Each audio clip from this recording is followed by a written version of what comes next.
Hi friends, நம்ம எல்லாரும் terminator படம் பார்த்துருப்போம். அதில் வர்ற ரோபோக்கள் மனுஷங்களோட உதவி இல்லாமலே தானாக சிந்திச்சு யாரை சுடணும், யாரை அழிக்கணும் அப்படின்னு முடிவு பண்ணும். அந்த படம் பார்க்கும்போது இதெல்லாம் வெறும் சினிமா, நிஜத்தில் இதெல்லாம் நடக்க வாய்ப்பே இல்லைன்னு நினச்சிருப்போம். ஆனால் இன்னைக்கு நிலைமை தலைக்கீழாக மாறிடுச்சு. அதுதான் உண்மை. நாம் இப்போ ஒரு ஆபத்தான காலகட்டத்துக்குள்ளே நுழைய போகிறோம். அதுதான் தன்னியக்க ஆயுதங்கள், அதாவது அட்டானமஸ் வெப்பன். ஒரு துப்பாக்கியோ இல்லை ஒரு மிசைலோ ஒரு மனுஷன் பட்டன் அழுத்தாமலேயே தானாக ஒரு இலக்கை தேடி போய் அழிக்கிறது. இன்னைக்கு வீடியோவில் இந்த கில்லர் ரோபோக்கள்லாம் என்ன, அது எப்படி வேலை செய்யுது, இதனால உலகத்துக்கு என்ன ஆபத்து, இதை ஏன் மூன்றாவது உலக புரட்சி அப்படின்னு சொல்றாங்க, இதையெல்லாம் ரொம்ப எளிமையா புரியுற மாதிரி பார்க்க போறோம். ஸ்கிப் பண்ணாம வீடியோவை பாருங்க. நான் உங்கள் பிரபா சவேந்திரன், இது உங்கள் டாக்கிங் பிக்சர்ஸ். வாங்க வீடியோக்குள்ள போகலாம்.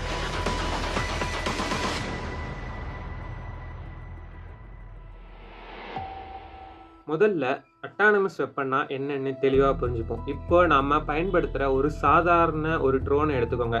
அதை எங்கேயாவது உட்காந்து ஒரு மனுஷன் ரிமோட் மூலமாக கண்ட்ரோல் பண்ணிட்டு இருப்பார். அதாவது இந்த இடத்துல ஒரு ஃபோட்டோ கேப்சர் பண்ணணும் அப்படின்னா அந்த மனுஷன் தான் அதை முடிவு பண்ணுவார். இதை ரிமோட் கண்ட்ரோல்னு சொல்லுவாங்க. ஆனால் இந்த அட்டானமஸ் வெப்பன்ஸ் அப்படி கிடையாது. அதாவது செயற்கை நுண்ணறிவு இருக்கும். இதுக்கு முன்னாடியே நம்ம சில ப்ரோக்ராமை செட் பண்ணி வச்சிரும். எதிரி நாட்டு ராணுவ வீரர்கள் இப்படி தான் இருப்பாங்க, டேங்க்னா இப்படி தான் இருக்கும் அப்படின்னு நம்ம அந்த சிப்பில் போட்டு அந்த பென்ட்ரைவ் மூலிமா அந்த ரோபோவுக்கு நம்ம சொல்லி கொடுத்துருவோம்.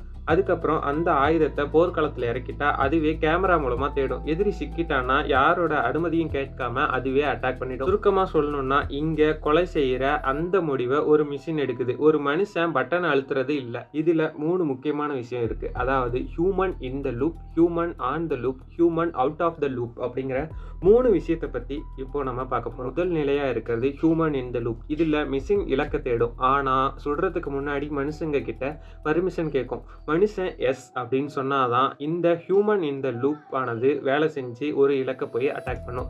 அதுக்கப்புறம் இரண்டாவது முக்கியமான விஷயமா சொன்னது ஹியூமன் ஆன் த லூப். இதில் மெஷின் தானாகவே வேலை செய்யும். ஆனால் மனுஷன் அதை தள்ளி இருந்து கவனிச்சுட்டே இருப்பார். அதாவது தப்பு நடந்தால் மனுஷன் அந்த மிஷினை ஆஃப் பண்ணலாம். அதுதான் ஹியூமன் ஆன் த லூப். மூணாவது முக்கியமான விஷயம் இருக்குது. அதுதான் human out of the loop. இதுதான் ரொம்ப ஆபத்தானது. இங்கே மனுஷனுக்கும் அந்த மிஷினுக்கும் ஒரு சம்பந்தமும் இருக்காது. அது பாட்டுக்கு தானாக முடிவெடுக்கும். இதை தான் உலகம் முழுக்க இருக்கிற விஞ்ஞானிகள் எதிர்க்கிறாங்க.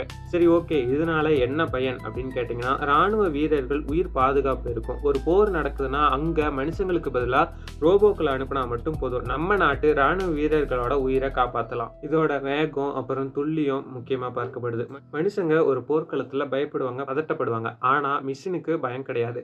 அது ரொம்ப வேகமாக துல்லியமாக கணக்கு போட்டு அட்டாக் பண்ணும். இதில் முக்கியமாக இன்னொன்றும் பார்க்கப்படுது. ஆகக்கூடிய செலவு ரொம்ப கம்மி. ஒரு இராணுவ வீரருக்கு பயிற்சி கொடுக்கறதுக்கு ஆகிற செலவு, அவருக்கு சம்பளம், அப்புறம் கடைசி காலத்தில் அவருக்கு ஓய்வூதியம் கொடுக்கறத விட ஒரு ரோபோவை உருவாக்குறது லாபம்னு சில நாடுகள் நினைக்கிறாங்க. இதனால வர ஆபத்துகள் என்ன, ஏன் நம்ம இதுக்கு பயப்படணும், அதை பற்றி நம்ம இப்போ பார்க்க போகிறோம். ஆனால் இப்போ தான் ஒரு உண்மையான பிரச்சனையாக ஆரம்பிக்குது. ஒரு மிஷின் தப்பாக ஒரு குழந்தையோ அல்லது ஒரு அப்பாவி பொதுமக்களையோ சுட்டுச்சுன்னா யாருக்கு தண்டனை கொடுப்பீங்க? அந்த மிஷினுக்கா, இல்லை அதை தயாரித்த கம்பெனிக்கா, இல்லை அந்த நாட்டுக்கா? இதுக்கு யாருமே பதில் சொல்ல முடியாது. இதில் இன்னொரு ஆபத்தும் இருக்குது. ஒரு மிஷினுக்கு மனசாட்சி அப்படிங்கிறது கிடையாது. ஒரு போர் நடக்கும்போது ஒரு வீரர் சரணடைகிறான்னு வச்சுப்போம். மனுஷனா இருந்தா சரி இவரை விட்டுடலாம்னு இரக்கம் காட்டுவார். ஆனால் மிஷினுக்கு சரண்டர் ஆகுறதுனா என்னன்னே தெரியாது. அதுக்கு தெரிஞ்சதெல்லாம் சுட்டு அழிக்கிறது மட்டும்தான். முக்கியமான ஆபத்தாக பார்க்கப்படக்கூடியது ஹேக்கிங். ஒருவேளை தீவிரவாதிகள் இந்த மிஷின்களை ஹேக் பண்ணிட்டா என்ன ஆகும்? அந்த ஆயுதமே நமக்கு எதிராக திரும்பி நம்மளே தாக்கும். அதுதான் இதில் இருக்கக்கூடிய மிகப்பெரிய ஆபத்தாக பார்க்கப்படுது. அது மட்டும் இல்லாமல் இதில் போர் எளிதாகவும் மாறும். போர் செய்கிறதுக்கு மனுஷங்க தேவையில்லை, வெறும் பட்டன் அமுக்கினா போதுங்கிற நிலை வரும்போது நாடுகள் ரொம்ப சுலபமாக போர் தொடுக்க ஆரம்பிச்சிருவாங்க. இதில் உலக அமைதிக்கு பெரிய அச்சுறுத்தலாக இருக்கும்னு நிபுணர்கள் சொல்கிறாங்க.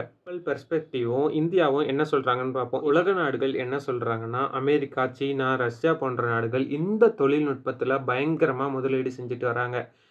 உங்களுக்கு இப்போ டவுட் வருதுல்ல, இந்த தொழில்நுட்பத்துக்கு ஏன் இந்த 3 நாடுகளும் பயங்கரமாக முதலீடு செஞ்சுட்டு வராங்க அப்படின்னு. அதே சமயம் எலான் மஸ்கும் ஸ்டீபன் ஹாக்கிங் போன்ற பெரிய ஆளுங்க எல்லாருமே இதை இப்போவே தடை செய்யணும் அப்படின்னு ஐநா சபையில் மனு கொடுத்துருக்காங்க. நம்ம இந்தியாவை பொறுத்த வரைக்கும் நாமளும் பாதுகாப்புக்காக ஏஐ தொழில்நுட்பத்தை உருவாக்கிட்டு வரோம். ஆனால் மனுஷனோட கட்டுப்பாடு இல்லாமல் எந்த ஆயுதமும் இருக்கக்கூடாது அப்படிங்கிற கொள்கையில் இந்தியா உறுதியாக இருக்குது. கடைசியாக ஒன்று மட்டும் புரியுது ஃப்ரெண்ட்ஸ், நெருப்பு எப்படி சமைக்கிறதுக்கும் பயன்படும், வீட்டை எரிக்கிறதுக்கும் பயன்படுமோ, அதே மாதிரி தான் ஏஐ தொழில்நுட்பமும் நம்ம ஆக்கப்பூர்வமா பயன்படுத்தணும். ஒரு மெஷின் மனுஷன அழிக்கிற முடிவ எடுக்கிற அன்னைக்கு, ஒரு மனுஷ குலத்தோட கடைசி நாளா கூட இருக்கலாம். நீங்க என்ன நினைக்கிறீங்க? இந்த அட்டானமஸ் வெப்பன் உலகத்துக்கு தேவையா? இல்ல இத முழுமையா தடை செய்யணுமா? உங்களோட கருத்துக்கள மறக்காம கீழ கமெண்ட் பண்ணுங்க. இந்த வீடியோ பிடிச்சிருந்தா ஒரு லைக் பண்ணுங்க. அப்புறம் சப்ஸ்கிரைப் பண்ணி எனக்கு சப்போர்ட் பண்ணுங்க. நான் உங்கள் பிரபா சவேந்திரன். இது உங்கள் டாக்கிங் பிக்சர்ஸ். நன்றி.